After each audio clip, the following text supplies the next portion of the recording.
अस्सलामुअलैकुम बच्चों, आज हम 10वीं जमात की रियाजी में 14वां बाब शुमारियात में औसत किस तरह मालूम करना है सीखेंगे। सबसे पहले ग्रूही मातियात का औसत मालूम करने के लिए फ़र्ज़ करो ये पहली मिसाल, यहाँ पर एक जदवल दिया गया है, वक्फ़े जमात और तुलबा की तादाद। आपको सवाल में इस तरह का एक जदवल दिया जाएगा, इससे इसका आप औसत मालूम करना है। बच्चों, औसत मालूम करने के 3 तरीक़े हैं। पहला तरीक़ा रास्त तरीक़े से औसत किस तरह मालूम करना। दूसरा मफरूज़ा तरीक़ेकार का तरीक़ा। तीसरा इन्हिराफ़ी तरीक़ा। तो सबसे पहले हम रास्त तरीक़े से, रास्त यानी डायरेक्ट मेथड, रास्त तरीक़े से औसत किस तरह मालूम करना है सीखेंगे। तो जैसे कि यहाँ सवाल में आपको जदवल दिया गया है, इस जदवल को पहला का ये इसको 2 रो हैं, वक्फ़े जमात और तलबा, जो कि ये इसको हम इस तरह लिखेंगे, वक्फ़े जमात और तुलबा की तादाद। दिए हुए 2 कॉलमों को हम इस तरह से कॉलम में लिखना है। रो में दिया गया है सवाल में, इसको हम कॉलम में लिखना है। और इसके अलावा हमको तीसरा और चौथा और 2 कॉलम हमें लिखना है। ये पहले 2 कॉलम सवाल में जो दिए गए हैं, वक्फ़े जमात और तुलबा की तादाद, इस तरह से लिखने के बाद तीसरा कॉलम और चौथा कॉलम हम लिखना है। तीसरा कॉलम क्या है? जमाती तादाद को वस्ती क़दर भी कहते हैं, जमाती तादाद या वस्ती क़दर। तो ये किस तरह मालूम करना जमाती क़दर? यहाँ पर एक ज़ाबिता दिया गया है, देखो। जमात की निचली सरहद जमात की ऊपरी सरहद बटे 2। यहाँ पर जमात की 10 से 25 ये जमात है, इसमें 10 निचली सरहद कहलाता है और 25 ऊपरी सरहद है। ये दोनों को जमा करना है और 2 से तकसीम करना। 10 जमा 25 हमको कितना आता? 10 जमा 25 35 बटे 2। 35 को 2 से तकसीम करने पर हमको 17.5 हासिल होगा। यहाँ पर लिखना है 17.5। सो इसका वस्ती क़दर 17.5। इसी तरह से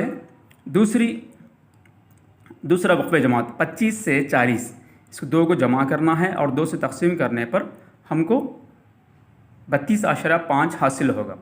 इसी तरह से ये तमाम वक्फ़े जमात 40 से 55 का 47.5, 55 से 70 का वस्ती क़दर 62.5, 70 से 85 इस वक्फ़े जमात की वस्ती क़दर 77.5, 85 से 100 इसकी वस्ती क़दर 92.5। इस तरह से हम ये कॉलम लिखना है। इसको हम XI से ज़ाहिर करेंगे।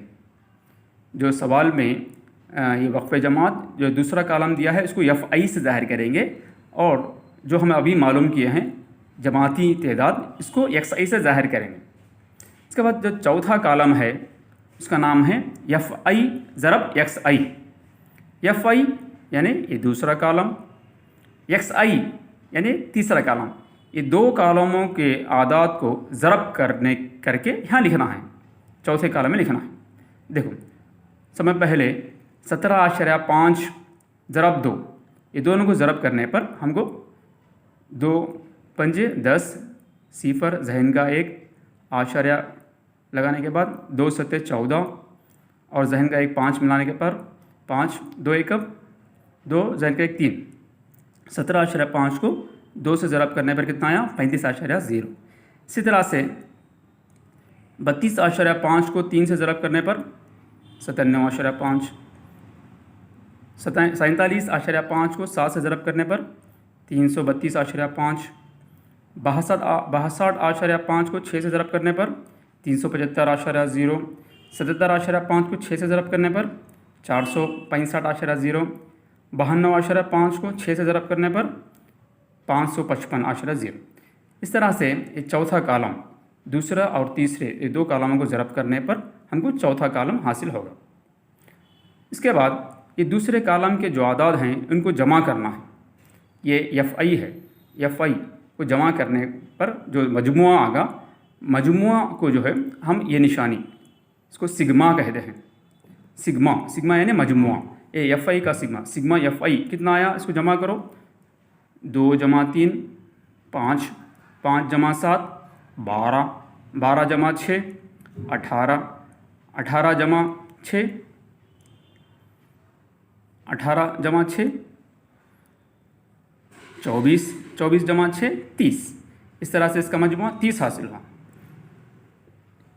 इसी तरह से चौथे कॉलम FI ज़रब XI का मजमुआ मालूम करना है, जिसको सिग्मा FI ज़रब XI कहते हैं। सो इन आदात को जमा करने पर हमको जवाब कितना आया? 1860.0। ये दोनों के मजमुए मालूम करने के बाद अब औसत का जो ज़ाबिता है, यहाँ पर देखो, औसत मातियात का औसत मालूम करने का ज़ाबिता सिग्मा FI ज़रब XI बटे sigma FI। Sigma FI ज़रब XI क्या है? ये 1860, यहाँ पर इसके बाजू लिख देना। इसके बाद सिग्मा FI इसका मजमुआ कितना आया? जवाब कितना आया? 30। सो सिग्मा FI की जगह में 30। सो 1860 को यानी सिग्मा FI ज़रब XI की कीमत को, सिग्मा FI की कीमत 30 को दोनों को तकसीम करने पर हमको जवाब कितना आया? 62। 62 ये क्या है? ये औसत है, इसका औसत है।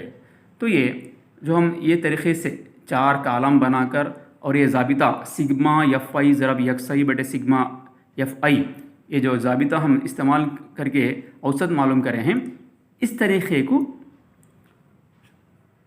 डायरेक्ट मेथड, रास्त तरीक़ा कहते हैं। तो